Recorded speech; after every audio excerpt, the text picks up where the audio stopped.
But is there anything you think you're doing wrong? Like, I mean, I do a lot of self-reflection. Like, I do a lot of, you know, whenever I'm in the gym or just maybe driving, I'm just reflecting and thinking, and I mean, I'm just in deep thoughts, just talking to myself, right?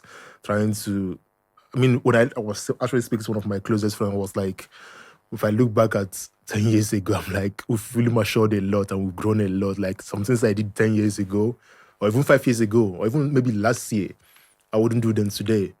And my question would be, looking back, like, is there anything you think that you're doing wrong? Like, is there anything you feel like, I'm not saying compromise your standards or your beliefs, no. But is there any way you feel like, okay, maybe if I do step A, step B, step C, maybe I can garner more votes or garner more, not necessarily likability, but not necessarily acceptance, but really like these movements that I'm leading will gain more traction? Like, do you sometimes look back and self-reflect or criticize or? I think they said the biggest room in the world is the room for improvement. Yeah. But I'm also quick to understand that this is deeply a philosophical situation. The man I just mentioned to you, Gani Fawemi, was a man without flaws. And in 2003, he ran for election in this country. Even in Ondo State, where he came from, he couldn't campaign.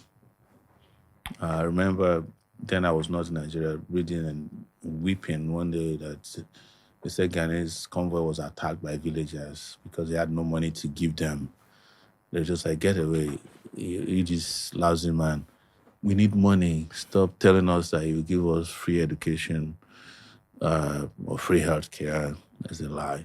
You must have seen some of Gani Fawemi's campaign video as well. It must have wowed you. And No, dude, I was quite young, but I remember watching on you're NTA wondering and what happened to this country at that time. I'm just using him as an example. Femi Falana contested for governorship in Ekiti. Do you know who defeated him? Fayemi? Fayose. Oh, Fayose, okay. You know, and if you grew up in this country, you would never dream that a day would come where such a person would defeat someone as ideologically sound, brilliant, and experienced as Femi Falana. So all you need to do is open your mind and eyes to see the society we are in. And this question will not disturb you about reflection. The only thing you can do is to mutate, and regardless of how you mutate, if you don't make the compromises that the people who are in power today make, you can't be in power. If you can't steal, if you can't kill, if you cannot destroy, if you cannot swear to some oath of allegiance, you can't. So, but it is up to the people to decide if this is trajectory you want, because this trajectory has results, and you can see that they are very immediate. Yeah.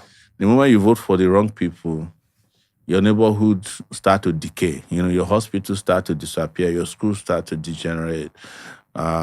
Your life start to be bifurcated and ruined. So you get bastardized. That is the immediate result you see.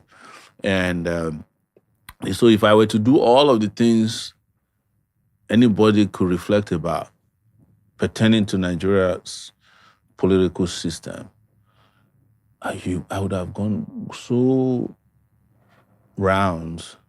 I would have been so cyclical in my conduct that you won't recognize me by now. You'd have also lost your soul as well in the process. Well, probably.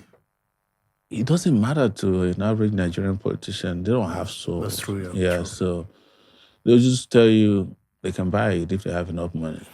The soul that can be embraced by the public. So that's why I don't regret anything. I think what is most important for me and to me is to live a life in which I carry no burden in my heart. Yes. That I hurt anybody.